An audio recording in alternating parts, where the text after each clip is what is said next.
On December the 19th, 2025, the Trump Department of Justice, headed by Pam Bondi, began its release of the so-called Epstein files, in accordance with the recently passed Epstein Files Transparency Act.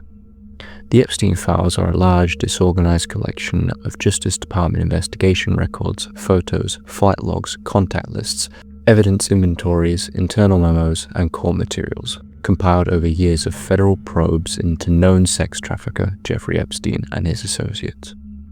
Within hours of the first release, many online and in the media took issue with the formatting, the files released, and most importantly, the redactions.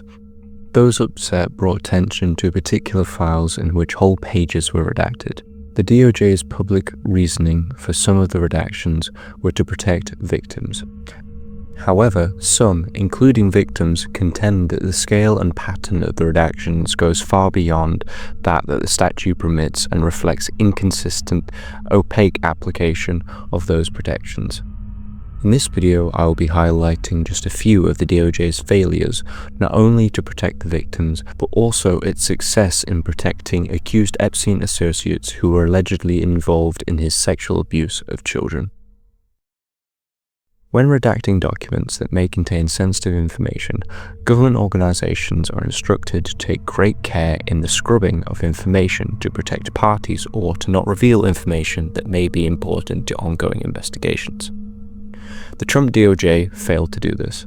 Officials often placed black boxes over the words or names, which meant anyone could highlight the redacted areas, copy it and paste it elsewhere to reveal the hidden text underneath.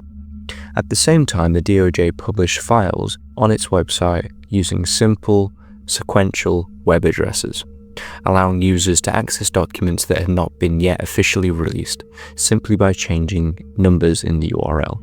Together, these failures undermine both privacy protections and the principle of controlled disclosure, exposing information that the department claimed it was legally obligated to withhold. Survivors of Jeffrey Epstein's abuse and their legal representatives have been among the most vocal critics of the Department of Justice's handling of the recent files released, arguing that the partial, heavily redacted disclosure falls far short of the Epstein Files Transparency Act and fails both legally and morally to provide true transparency. A group of 19 women, including anonymous Jane Doe survivors, released a statement saying that the internal batch of documents was riddled with abnormal and extreme redactions with no explanation, that some victims' identities were left unredacted, causing real and immediate harm, and that the key record, like financial documents and court minutes, were missing or fully blacked out, despite being approved for release.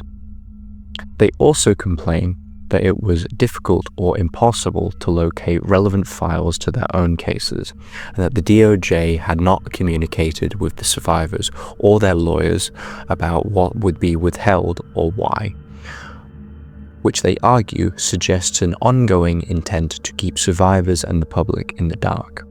One survivor told CNN that she was mortified that her name remained unredacted despite repeated requests, saying that the experience had left her with little confidence in the agency's ability to protect current or future victims who come forward.